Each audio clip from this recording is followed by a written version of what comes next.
Tonight, Dundee University job losses. The interim principal says more than 300 will go, despite a Scottish Government rescue package of more than £60 million. Also tonight, the UK Government's been urged to halt plans to move around 300 asylum seekers to an Inverness army barracks. Prisons at crisis point. The body representing warders say they're overcrowded, understaffed and unsafe. While in sports, we look ahead to tonight's Premiership action. Under pressure, Aberdeen are at Kilmarnock, while Dundee United travel to Motherwell. Good evening, I'm Norman MacLeod, and this is the STV News at 6, live from Aberdeen.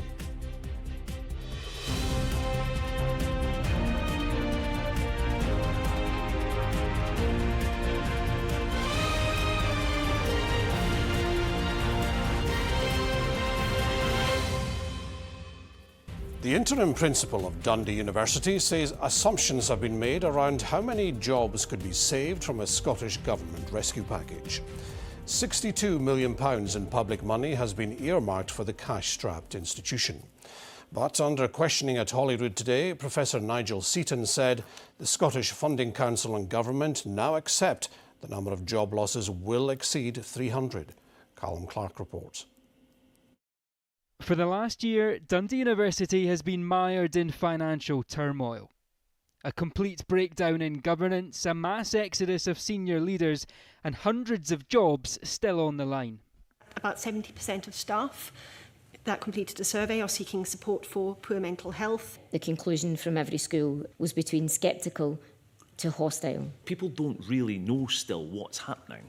Thank you, Convener. Good morning. These were some of the points made by MSPs during a near 3-hour grilling of Dundee University's interim principal today, in which Professor Nigel Seaton was challenged on a number of issues, including transparency, staff confidence, and his level of interaction with an outgoing finance director.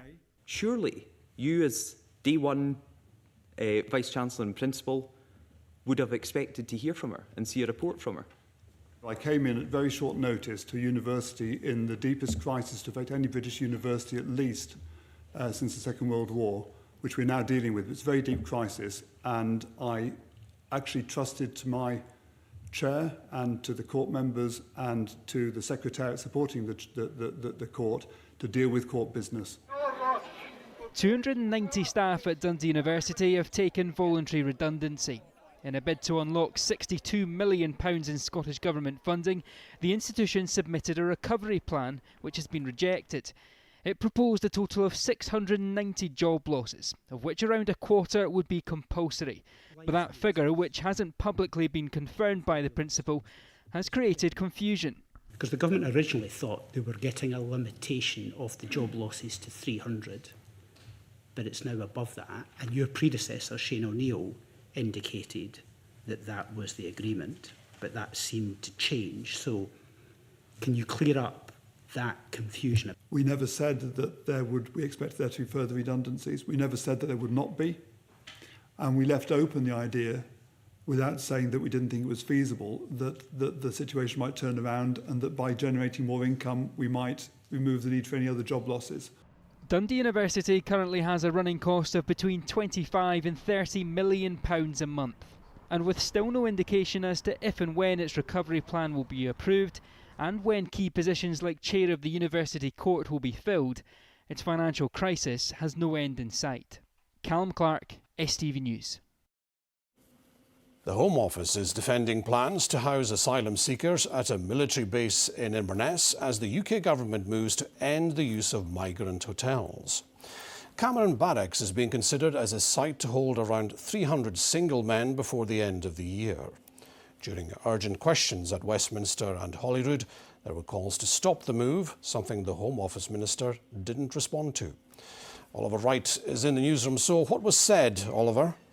Well, what emerged yesterday is plans to house around 900 asylum seekers at 2 military sites, Crowborough in East Sussex and Cameron Barracks in Inverness. The Home Office is planning to move them in by the end of November, and that hasn't gone down at all well with some in the community or politicians. In fact, there's a petition against the move which has already garnered 6,000 signatures.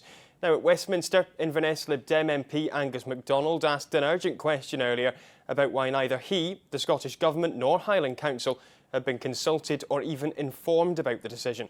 The Home Office Minister Alex Norris said the barracks had previously been used to house Afghan asylum seekers and defended their use now. Why is it okay to close town centre migrant hotels in the south of England, yet plan to house 300 migrant men in army quarters in Inverness city centre? It's effectively the same thing.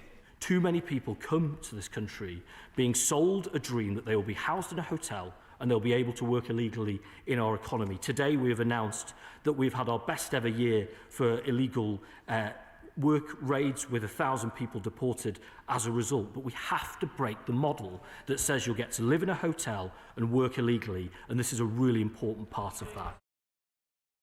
Now, alongside all of this, it emerged the plans could face some quite significant delays. Government contracts, which are still out to tender, have detailed a list of work that needs to be undertaken at Cameron Barracks in Inverness, and they say the work won't start until January, even though, as I said previously, the Home Office wants asylum seekers moved in by the end of next month. Questions were also asked at Holyrood. My constituents are rightly concerned about their safety, not on the streets, but their health safety. There is just not enough resources in the Highlands. People have genuine concerns, but that does not mean that those concerns are born at all out of racism. Scotland does welcome refugees, and we do welcome asylum seekers, and it's important that we have our moral and our international responsibilities at the forefront of our minds as we look to do so. But that's exactly why these decisions should be taken in collaboration. Well, the UK government says it will press ahead with plans to close every asylum hotel, and that this is being done to ease pressure on communities. Norman. Oliver, thank you. A man jailed for life after being found guilty of murdering his girlfriend in a hot tub in Shetland is set to launch an appeal. 41-year-old Aaron Pearson was convicted at the High Court in Edinburgh earlier this month of stabbing 24-year-old Claire Levesque to death in Sandnes last year. The court heard Miss Levesque was stabbed at least 26 times at the property. During the trial, he claimed she had stabbed herself. The Scottish Courts and Tribunals Service has received an intention to appeal for both the conviction and sentence. Scotland's jails are facing a ticking time bomb, according to prison officers who say pressures are mounting due to unprecedented population levels. The Scottish Government outlined plans for the emergency early release of up to 1,000 inmates across Scotland between now and April. Lewis Meehey reports. Today's report says Scotland's prison system is at crisis point. Around 400 officers were interviewed on their experience working in the role. They were damning in their assessment. Would you like to try restrain a 6-foot, 18-stone, 21-year-old who spends their time in the gym most days when you're 67 years old? There is a perfect storm brewing. It's a ticking time bomb. I finished a shift and helped out with my 2-year-old's sleep routine by reading a story. Unknown to myself, I've inhaled a legal high. I struggled reading out basic words. I was on a recruitment interview panel and realised the applicant was from an organised crime gang. Now I know that's something the public expects staff, to an element of risk with that role, and that's true. There is always a risk with the role, and staff are comfortable and recognise that that's part of the job. I think the numbers of staff have talked about not feeling safe, concerned about the risk of violence between prisoners and staff, prisoners on staff. Was a bit that jumped out. Well, I think the fundamental issues of overcrowding need to be addressed because, as I've said, the short-term releases give you a small pressure release, but they don't solve the problem. Last week, Scotland's prison population hit an all-time high of 8,430. The Scottish Government wants to try and ease this pressure by putting through the emergency early release of up to 1,000 prisoners. This is similar to a scheme that since last year has seen more than 800 prisoners freed early from their sentence. People aren't getting time out of cell, they're not getting access to rehabilitation services and support, and they're also being taken away from their home establishments and moved to other places to try and even out the pressures across the estate. There will, though, be limits on which prisoners are eligible to be freed. Only short-term prisoners with under 4 years within 180 days of release are eligible, and there are strict exemptions for those in prison for sexual or domestic abuse offences. Critics say that reducing figures in the short term is simply a sticking plaster, though, with issues around drug use and mental health also flagged up in the report.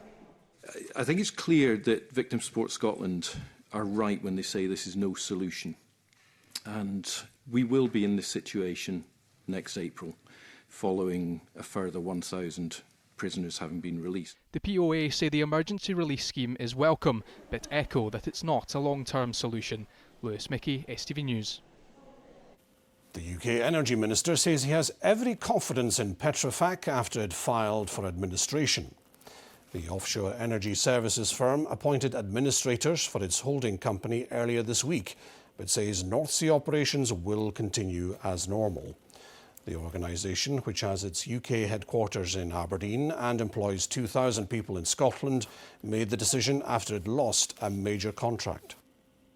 Well, look, firstly, I'd just say it's really important to separate Petrofac as a global company, which is obviously disappointing. It's gone into administration, but the UK arm is a profitable, successful and actually growing company with more than 2,000 workers in the North Sea. And we have every confidence that that will continue to be a successful company. The North Sea Basin is in transition, and it's incumbent on all of us now to build up the industries that come in the future so we can be proud of the workforce that's going to power the country for the next 60 years, just as much as we have been for the last 60 years.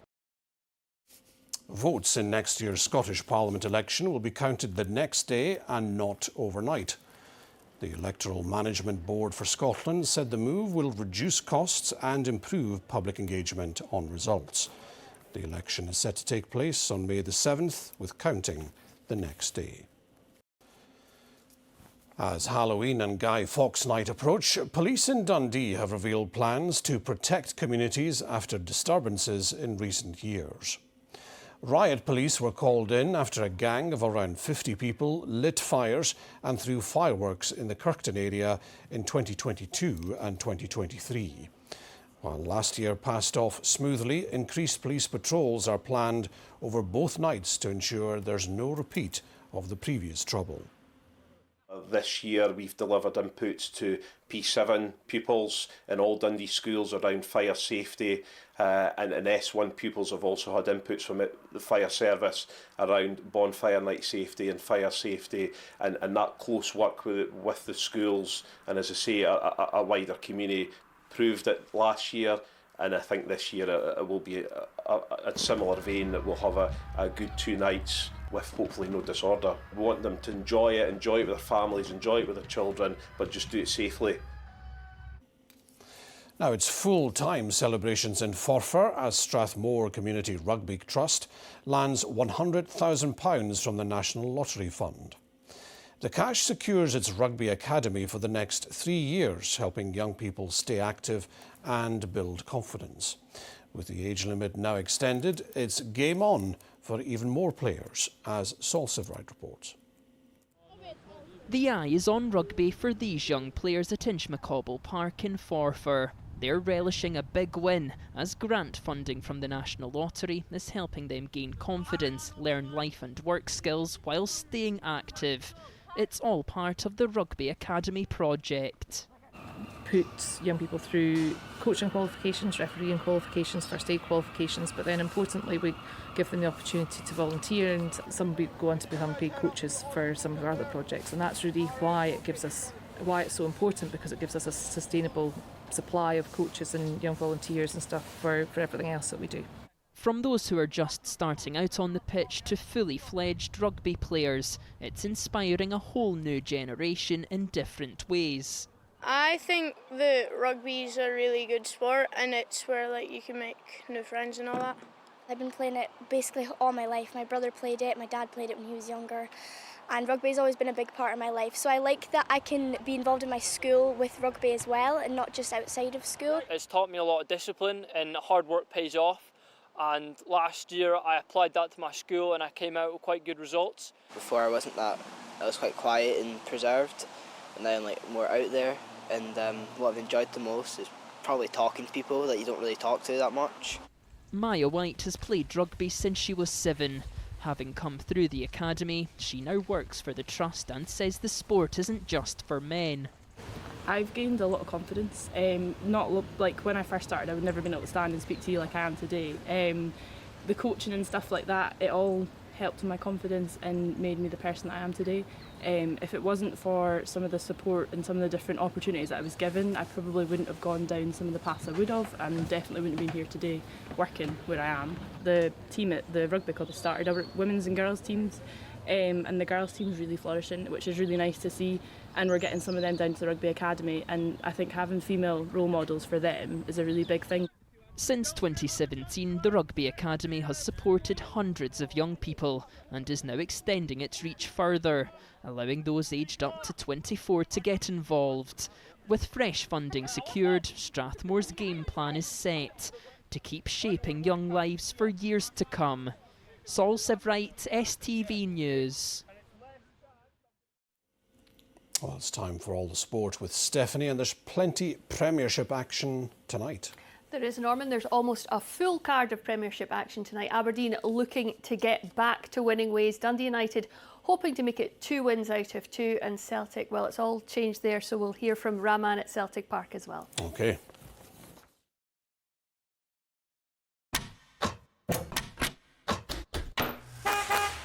Your window to sport. C.R. Smith sponsors STV Sport.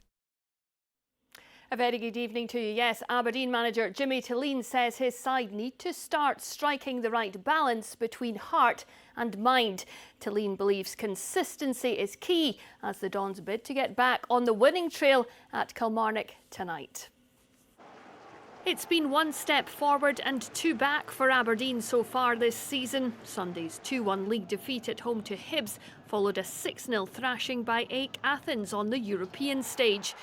That was despite signs the Dons had begun to turn their season around with back-to-back wins in the Premiership. Ahead of tonight's trip to Rugby Park to face Kilmarnock, Dons boss Jimmy Tilleen acknowledges the supporters' frustrations.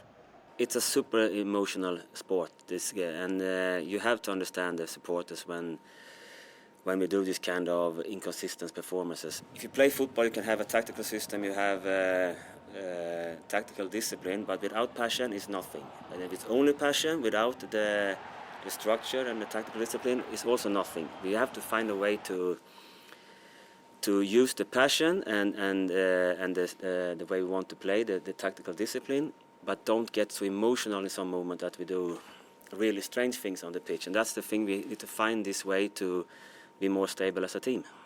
Aberdeen sits second bottom of the Premiership, having won just 3 games in 15 across all competitions. But confidence is high, consistency will come. Well, at the end of the day, we need to remember who we're playing for. You know, we play for Aberdeen, so as a player who plays for Aberdeen and all of these other guys, I know we believe that we can do much better and that we need to do better because that's the standard of this club, you know. So hopefully we go out tomorrow and start that, let's say, I don't want to say a streak, but just start winning games. I still have a strong belief that we can manage this and fix this, but sometimes we have to mature more as a group and use our skills better together on the pitch and help each other better, a little bit better to support each other on the pitch so we can, and that's my job again, to find this balance, to get this more consistent. Tilleen will leave it late to make a decision on the fitness of a couple of players carrying knocks from the weekend. Meanwhile, Dundee United manager Jim Goodwin says his side will need a different approach when the Tangerines visit Motherwell tonight. United head to Fir Park, aiming to make it back-to-back wins in the league. With more, here's Finlay Jack. Dundee United stretched their unbeaten league run to 3 games with a 3-1 win over St Mirren at the weekend. The victory consolidates the Tangerines' place in the top 4 of the Premiership. But boss Jim Goodwin knows tonight's trip to Fir Park will require a change of approach. 2 real contrasting styles of play. Saturday it was about the physicality, it was about matching the effort and the athleticism of St Mirren and having to defend the box. Pretty much every moment St Mirren had the ball. Motherwell completely different in their approach. They tried to build from the back. Some very good technical players in the midfield area, real pace at the top end of the pitch as well. So the shape of the team is going to be important when we don't have possession of the ball, but also when we do get it, then we have to go and show what we're capable of doing as well. I think it's two very good attacking teams, and hopefully that will make for a really entertaining game of football. One man who's certainly been entertaining the Tannadice support in front of goal is midfielder Craig Sibbald. With 2 top-class finishes in his last 2 games, Sibbald is hungry for more. Yeah, I'm loving it. It's good to be back playing and scoring goals, like I said. There's no better feeling, so long may it continue, and I just need to keep getting myself in the scoring position, so I'll be trying to do that. It's just about trying to start fast and try and get the first goal. I think I felt like the other game we actually started quite well, and then we conceded the goal against the run of play, but put that behind us and focus on to the next game and try and get the first goal this time. United head to Fir Park tonight with no fresh injury concerns. Finlay Jack, STV Sport. Well, it's only Wednesday and it's already been a huge week at Celtic, and Martin O'Neill takes charge of his first game as Celtic interim manager 20 years after his previous spell in charge. Well, Celtic host Falkirk in what's been quite a week for the Parkhead club. Raman Bardwaj is at Celtic Park for us tonight with all the very latest. A very good evening from Celtic Park. Yes, what a 48 hours it's been here in Glasgow's East End. On Monday night came the shock resignation of Brendan Rodgers. Then came that stinging attack on Rodgers by the club's single largest shareholder, Dermot Desmond. Then to cap it all off yesterday, the club announced Martin O'Neill as their new interim manager. In all the near 25 years that I've covered Scottish football, I've never quite seen a story quite like this one. Well, Martin O'Neill joined Celtic when they're playing catch-up in the Premiership. They've fallen 8 points behind Hearts, that following the defeat at Tynecastle at the weekend. And they take on a Falkirk side tonight who are targeting their 3rd successive league victory. The team are a good side. They're a good team. They're a good side. Might just have, not used to losing some football matches, so maybe a little bit of confidence has been lost from that. But the players are really, really decent players, and I'm genuinely looking forward to working with them. I went toe-to-toe with a team that beat Celtic 2-0 the week before. We went to Motherwell and won, we went to Aberdeen and won. We went back-to-back wins. We get that little bit of winning at home out the way as well. So the guys have got to be taking much and much more confidence and belief in every game that we do well. Well, Martin O'Neill says there'll be a nervous excitement returning to the Parkhead dugout. No doubt there will be a wonderful reception when he does take his place in the dugout. He's adored by Celtic fans. During his first spell, he won the treble in his first season in charge. He took Celtic to the UEFA Cup final, but now he's here to steady the ship, and he believes he can unite the club by winning matches. Here at Celtic Park, it's Celtic against Falkirk in the Premiership. Well, elsewhere in the Premiership tonight, Rangers visit Hibs while Hearts travel to St Mirren. That's all the sport from me. We'll have more tomorrow.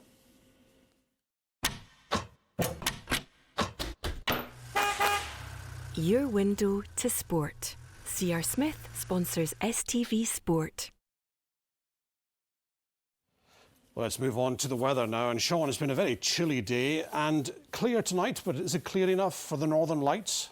Yeah, I think it will be. And, we've got fast solar winds at the moment, minor geomagnetic storms. So there is the possibility here in the north of the country of seeing the Northern Lights or Miri dancers, may even extend way down to the borders. And the good news for us is, well, most of the showers we've had today clearing away. We'll see lots of clear skies tonight, touch of frost in places, and then this on the way tomorrow. What is it? Let's have a look at the forecast and find out. An icy start to the day will give way to a series of oohs and ahs. TUI sponsors STV Weather. There's been quite a few showers around today, but the little weather front that's brought those showers clearing away, and tonight becomes mostly dry with clear spells. Bit of a northerly, which does mean we'll hang on to a few still across the Grampians. Maybe a few very isolated ones getting down into Montrose and Brechin, but generally, for most of us, it is a dry night. Clear spells, and quite a chilly one as well. Temperatures widely down to about 2 to 4 degrees Celsius, so a wee touch of frost I expect, especially as we head a wee bit further north into parts of Perthshire. Now tomorrow morning, look at that, not much happening with the weather map. That's great news. A lot of dry, fine, sunny weather around, so it's going to be a nice start to the day. But then look what's on the way. Weather front here coming in during the afternoon. So we'll start off dry, sunny. It'll be a nice start to the day before we see rain moving in through the afternoon, the wind picking up as well. So decent start, not so great end to the day, wet and windy weather. And have a look at this. This is tomorrow night into the first part of Friday. And there's the gale highlighter. And if you just look very closely, you can see here, Angus, the Fife Coast. Pretty strong winds during tomorrow night. Gusty winds for all of us, heavy rain as well. So tomorrow night, wet and windy. That clears up into sunshine and heavy showers for Halloween. We still get that strong wind, but the wind hopefully in time for Geising will be easing down a wee bit. Hopefully the showers easing into the evening as well. A little bit quieter for most of us on Saturday. Bye-bye. TUI sponsors STV Weather.